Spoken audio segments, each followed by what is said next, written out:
Lord, jail से ले आने वाला प्रभु यीशु मसीह की अति पवित्र नाम में सब पवित्र लोगों को मसीह वचन देता हूँ। प्रभु की बड़ी अनुग्रह की प्रभु ने और भी एक दिन इस ईदी में प्रभु का वचन बांटने के लिए प्रभु ने कृपा दिया। पिछले दिनों में पिछली बार हम लोग एक विषय पर देख रहा था कि उधार नष्ट होंगे क्या। हमने कई वचनों से हमने ये बात को देखा कि उधार कभी नष्ट नहीं होगा। अभी उधार पाने के बाद में उधार का सच्चा निर्णय में ना रहने वाले लोग, उधार खो गया ऐसा विचार में चलने वाले लोग बहुत है। लेकिन मैंने आप लोगों को बहुत स्पष्ट रीति में बताया, जो उधार पाया है तो नए जन्म पाते ही उनको 4 अनुग्रह मिलता है। आत्मा का बपतिस्मा, आत्मा का अभिषेक और आत्मा का चाप और आत्मा का भयानक, ये चारों उसी टाइम पर मिला हुआ बात है। तो फिर उधार नष्ट होने का सवाल ही नहीं। ये बात हमने देखा। और फिर हमने ये बात को भी देखा था, कुछ गलत विचार चिंताधारा विश्वासियों के बीच में रहता है। उधार पाया हुआ व्यक्ति फिर कैसे भी जी सकता है क्या, ऐसे एक विचार आने का सवाल ही नहीं करके हमने देखा, क्योंकि वो एक उधार पाया व्यक्ति कभी भी ऐसा बात नहीं सोच सकता। और दूसरा हमने ये भी देखा था कि अगर गलती हो गया तो उधार नष्ट होंगे क्या। हमने वो भी बात को हमने देखा था कि प्रभु में आया हुआ व्यक्ति हमेशा पाप करते नहीं रहता। जरूर उनसे गलती हो सकता है, पाप आ सकता है, लेकिन वो तुरंत कबूल करके मन फिरेगा, प्रभु के साथ मेल खाएगा। और उसके लिए मैंने आपको मानव 7 न्याय भी बताया था।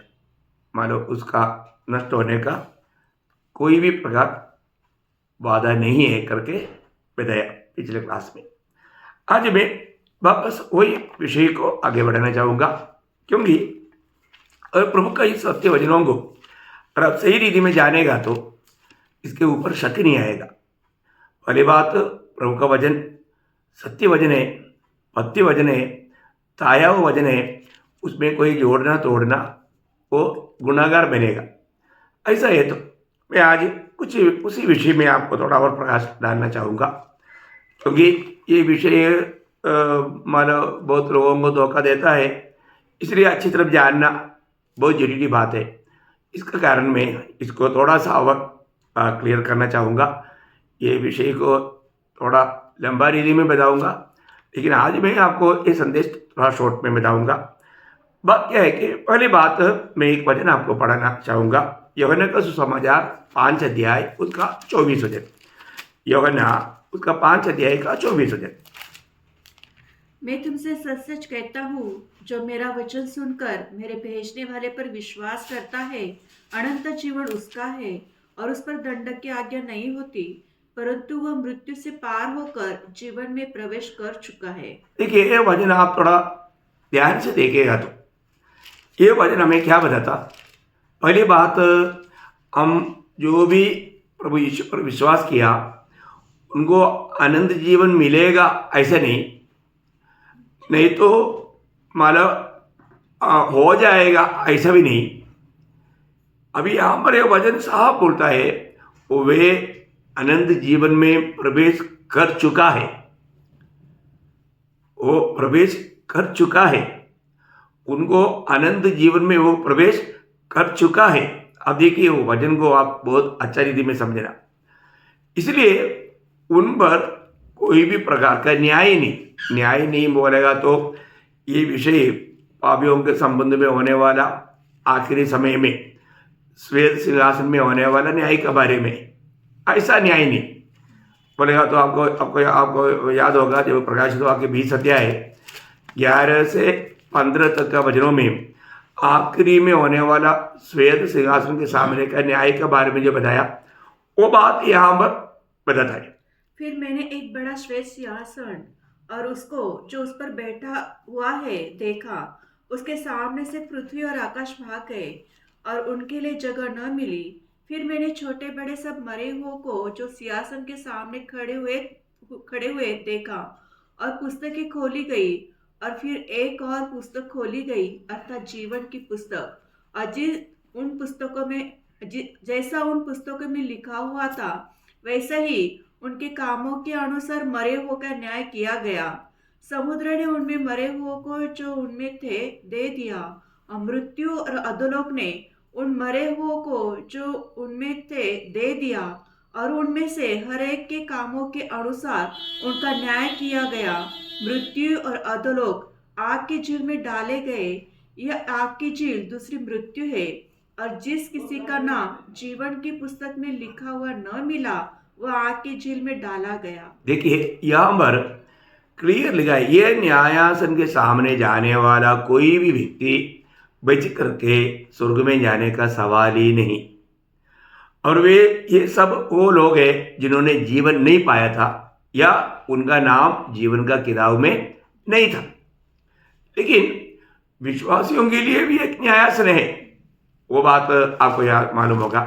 वो न्याय वो दंड के लिए नहीं है, वो हम प्रतिफल पाने के लिए। जब दूसरा कुरिन्थी 5 अध्याय का 10 वचन में प्रेषित पौलुस जब वो बात कहता है तो हम सब ऐसा बोलता, मतलब पौलुस भी वो न्यायासन के सामने आएगा। क्योंकि अवश्य है कि हम सबका हाल मसीह के न्यायासन के सामने खुल जाए, कि हर एक व्यक्ति अपने अपने भले बुरे कामों का बदला जो उसने देह के द्वारा किया हो पाए। इसका मतलब हम लोग इस दुनिया में रह करके प्रभु में आने के बाद में प्रभु की इच्छा जान करके जो भी कार्य किया है उसका सबका बदले में हमें प्रतिफल मिलेगा। ये प्रतिफल पाने का न्याय के बारे में। पर तो यहाँ पर जो यीशु मसीह ने यूहन्ना 5:24 में जो कहा हुआ न्याय जो है, स्वर्ग सिंहासन के सामने होने वाला वो दंड की आज्ञा करके बोल सकता है, वो विषय के बारे में। और दूसरा एक वचन में आपको पढ़ाना चाहूँगा, पहला यूहन्ना उसका 3 अध्याय उसका 14 वचन। पहला यूहन्ना 3 अध्याय का 14 वचन। हम जानते हैं कि हम मृत्यु से पार होकर जीवन में पहुंचे हैं, क्योंकि हम भाइयों से प्रेम रखते हैं। हाँ, देखिए एक व्यक्ति जब नया जन्म पाया, उद्धार पाया, वो व्यक्ति सबको प्यार करेगा, क्योंकि उनके अंदर प्रभु की आत्मा आया, प्रभु का जीवन आया। आपको मालूम है प्रभु ने रोमियो 5:5 में लिखा है कि मतलब प्रभु ने हमको क्या दिया, और आशा से लज्जा नहीं होती, क्योंकि पवित्र आत्मा जो हमें दिया गया है उसके द्वारा परमेश्वर का प्रेम हमारे मन में डाला गया। देखा, परमेश्वर का प्रेम हमारे मन में डाला गया। बोले का मतलब प्रभु का प्रेम हमारे अंदर जब काम करता है तो वहां पर हम हर एक को प्रेम देगा। प्रभु किसी से भी नफरत नहीं करता। तो ऐसा है तो हमारा भी जीवन में हमने वो प्रेम पाया, उसका चिन्ह है हम जरूर अपने भाइयों से प्रेम करेगा, है ना। तो प्रेम करना, प्रेम अगर नहीं करता इसका मतलब क्या है कि ये एक सबूत है। वो अभी पहले का जीवन में क्या, हम छोटी छोटी बातों में लोगों से नफरत करता, बैर करता, है ना। लेकिन अभी ऐसे नहीं, अभी हम हर एक को क्षमा देता, वो क्षमा मांगने का भी जरूरत नहीं। हम अपने दिल में किसी के प्रति नफरत कड़वाहट नहीं रहता। ये एक सच्चा उद्धार पाया व्यक्ति का एक चिन्ह है। यहाँ पर इसलिए यूहन्ना बोलता है हम भाइयों से प्रेम करने के कारण हम जानते हैं हम जीवन में प्रवेश कर चुका है। अगर अभी भी आप बोलते हैं आपका उद्धार हुआ, अभी भी आपको अपनी भाई बहन से अगर नफरत है तो उसके अगला वचन क्या बोलता, उसका 15 वचन, जो प्रेम नहीं करता वो मृत्यु की दशा में रहता है। जो कोई अपने भाई से बैर रखता है वो हत्यारा है, और तुम जानते हो कि किसी हत्यारे में अनंत जीवन नहीं रहता। देखा प्रियो, ये इतना सत्य चेतावनी है। आप बोलता है कि मेरा उद्धार हुआ, मैंने पाप क्षमा पाया, मैंने नया जन्म पाया, फिर भी आप अभी भी अपनी भाइयों से नफरत रखते हो। प्रियो, ये संभव नहीं, ये नहीं हो सकता। कुछ भी बात है, शायद आपको उसने बहुत निंदा किया होगा, बदनाम किया होगा, या आपके लिए वो असहनीय कार्य किया होगा, तभी भी आपका दिल में वो व्यक्ति के प्रति नफरत नहीं आएगा, वो कड़वाहट नहीं रह सकता। परखना प्रिय, वास्तव में मेरा उद्धार हुआ है क्या, मेरा नया जन्म हुआ है क्या, मेरे दिल में किसी कारण किसी के प्रति कोई नफरत कड़वाहट है क्या, ये बात को परखना। हमें ये बात यकीन करना है कि सच में मैं आनंद जीवन में हूँ। अगर मान लो अगर हम कपटता से चलते रहेगा तो धोखा वो व्यक्ति को है। मैंने सच्चा उद्धार पाया है कि नहीं, ये बात को जरूर समझना है। एक सच्चा खुला दिल होना चाहिए ना। कई बार कई लोग कपटता से कार्य करता है, अपने को मालूम पड़ जाता, लेकिन अपन प्रभु का प्यार में उनको समझाता, क्योंकि कोई भी प्रकार का कपटता ये प्रभु बिल्कुल नहीं चाहता। और मतलब आत्मा का अधीन चलने वाले व्यक्ति में वो बात नहीं दिखना चाहिए। और मतलब यूहन्ना का सुसमाचार 3 अध्याय का 34 वचन में ये एक वचन आप बहुत जोर देना, बहुत ध्यान करना। जो पुत्र पर विश्वास करता है हाँ। अनंत जीवन उसका है। आप देखिए, देखो क्लियर बात है ना, जो भी प्रभु यीशु पर विश्वास करता है, प्रभु का वचन ये वायदा देता है, अनंत जीवन उसका है। बोले का मतलब वो अनंत जीवन का हकदार है। प्रियो, एक बात वहां प्रभु वचन के आगे क्या लिखा मालूम है? परंतु जो पुत्र की नहीं मानता हाँ। वह जीवन को नहीं देखेगा, हाँ। परंतु परमेश्वर का क्रोध उस पर रहता है। हाँ, देखो आज बहुत लोग बोलते हैं ना, हाँ हम भी यीशु मसीह पर विश्वास करता है, परंतु प्रभु का बात नहीं मानता है ना, प्रभु के राहों पर नहीं चलता, उसके जीवन में वो प्रभु का आज्ञा मानने के लिए तैयार नहीं है। वो अभी भी मतलब समस्या खड़ा करते रहता, झगड़ा करते रहता, चोरी करते रहता, दारू पीते रहता। नहीं प्रियो, ऐसा अवस्था सही नहीं। प्रभु में विश्वास करते जो अनंत जीवन पाया, फिर वो दुनियादारी की बातों में नहीं चलता है ना। जब इसलिए प्रभु ने लूका 6 अध्याय का 46 वचन में कहा, तो मुझे हे प्रभु कहता है, तो मेरा बात क्यों नहीं मानता? बहुत बड़ी बात है। अगर यीशु मसीह को प्रभु कहता है और प्रभु का बात अगर नहीं मानता तो वो झूठा व्यक्ति, वो सच्चा नहीं है ना। वही बात मत्ती 7:21 में भी प्रभु ने बोला, मुझे हे प्रभु कहने वाला सब लोग स्वर्ग राज्य में प्रवेश नहीं करेगा, जो मेरा स्वर्गीय पिता का इच्छा पर चलता है। प्रियो, ये बहुत बड़ी बात है। हम प्रभु में आया, हमने उद्धार पाया, हमने अनंत जीवन पाया, उसका अर्थ क्या है?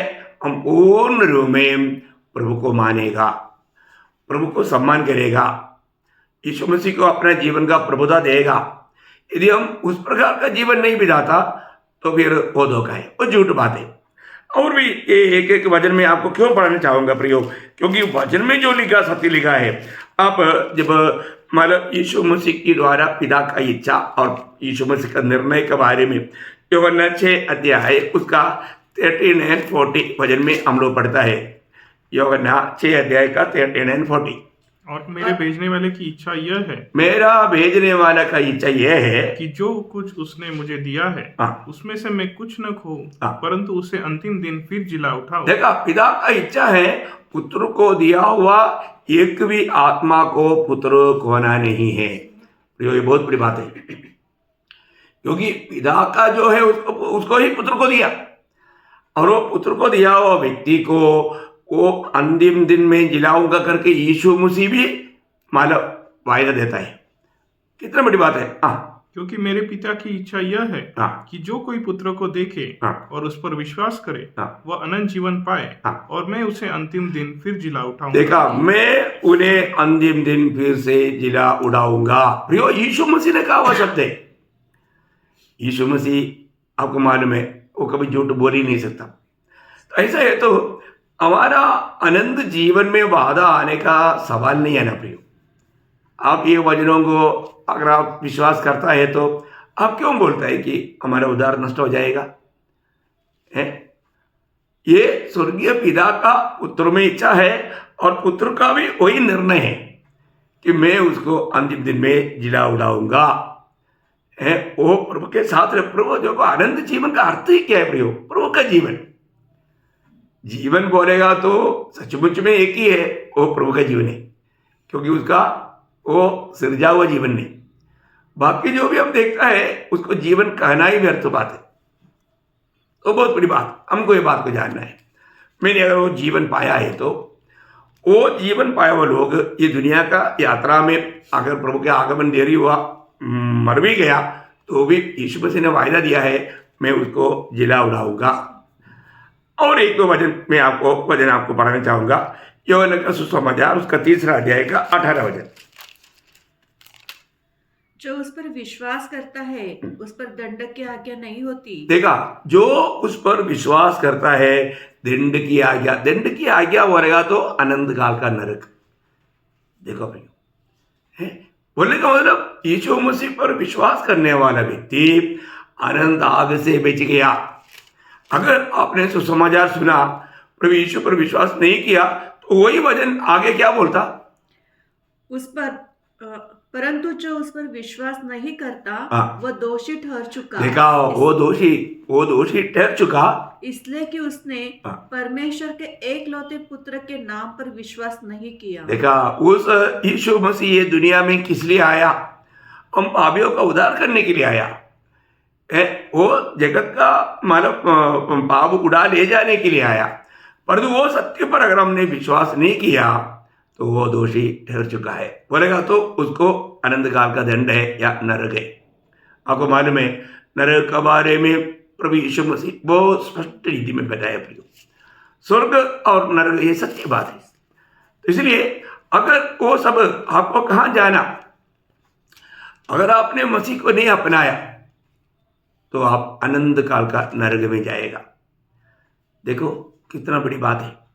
इसलिए हमें प्रभु यीशु मसीह पर विश्वास करने के लिए हम लोगों को हमारे प्रोत्साहित करते हैं। इवन जब रोमियो का पत्री 8 अध्याय उसका 5वां वचन, रोमियो 8 अध्याय का 5वां वचन, अतः आप जो मसीह यीशु में हैं उन पर दंडक की आज्ञा नहीं होती, क्योंकि वे शरीर के अनुसार नहीं वरन आत्मा के अनुसार चलते हैं। कितना धन्यवाद है प्रियो। अब जो मसीह यीशु में है उसके ऊपर दंड की आज्ञा नहीं, बोलेगा तो उस अनंत आग का सजा नहीं। इसके मतलब को उधार हमारा उसका उधार सुरक्षित है कि नहीं? आपका उधार सुरक्षित कब है? यदि आप प्रभु यीशु मसीह में है तो। अगर आप यीशु मसीह में नहीं है तो कभी भी ऐसा नहीं हो सकता। प्रियो, हम लोग कोई भी स्वर्ग में अपनी धार्मिकता से जा नहीं सकता। पिता ने हमको मसीह में रखा। मैं आपको बार बार वो वचन याद दिलाना चाहूंगा, 1 कुरिन्थी 1 अध्याय का 30 वचन, बहुत अनमोल वचन है। पिता हमें इस दुनिया से अलग करके मसीह में रखा, परंतु उसी की ओर से तुम मसीह यीशु में हो, जो परमेश्वर की ओर से हमारे लिए ज्ञान ठहरा, अर्थात धर्म और पवित्रता और छुटकारा। देखिए, उसकी ओर से बोलेगा तो पिता की ओर से। तो पिता के ओर से हम मसीह यीशु में हैं। हम लोग कोई भी अपने आप मसीह में नहीं आया प्रियो। पिता ने हमें पुत्र के पास लाया और पुत्र ने हमको स्वीकारा। जब हम प्रभु यीशु को स्वीकारा, उसी घड़ी पुत्र हमको भी स्वीकारा, स्वर्ग हम पर अंगीकार दिया, हम अनंत जीवन पाया। ये जीवन हमारे में सुरक्षित है। आज हम परमेश्वर का संतान है। मतलब हमें मिला हुआ उद्धार किसी रीति में नष्ट होने का विचार करना, सोचने का सवाल ही नहीं होता। मालूम नहीं मसीह लोगों में ऐसा विचार कहाँ से आया। प्रियो, अपने जीवन को परखना। आज मैं मसीह में है क्या? मैं एक नया सृष्टि है क्या? आज मैं उस जीवन पा करके, यीशु मसीह मेरा जीवन बन करके मैं वो जीवन में जी पाता है क्या? ये बात को जानना, क्योंकि मेरे लिए जीना मसीह, मरना लाभ है। ये एक वक्त का जीवन, तो इसको मतलब मसीह को प्रकट करने वाला जीवन है मसीह जीवन। आज हमारे में लोग मसीह को देख पा रहे हैं कि नहीं, मसीह को सुन पा रहे हैं कि नहीं, ये बात को यकीन करना। और आप मसीह में आने के बाद में भी आप दुनिया के लिए जैसा जीवन बिताएगा तो आप में मसीह नहीं दिखेगा, है ना। हम कभी भी कहीं भी जाने के टाइम पर लोग पूछते हैं, अब क्रिस्ती है क्या, अब मसीह है क्या? क्यों पूछता? हमारे माथे पर नहीं लिखा हम क्रिस्ती है करके, लेकिन हमारा चाल चलन से, हमारा बोलियों से लोग पहचान लेता। हाँ, जरूरी बात है प्रियो, क्योंकि हम मसीह का पत्र है। इसलिए ये छोटा सा जीवन, इसको हम प्रभु में बहुत धन्य अवस्था में बना रहना, और पक्का है इसमें विरोधी कई प्रकार शक ला करके, संदेह ला करके हमें उलझन में डालने के लिए कोशिश करेगा, लेकिन उनकी धोखे में ना पड़ना। मुझे और आपको जो मिला वो उधार जो है प्रियो, उधार कभी भी नष्ट नहीं होगा करके ये वचन बताता है। फिर भी कुछ और बातें हैं, मैं अगला क्लास में या कल का क्लास में आपको बताना चाहूँगा। तो आपको सबको बहुत आशीष दे। प्रभु को महिमा मिले। आमीन।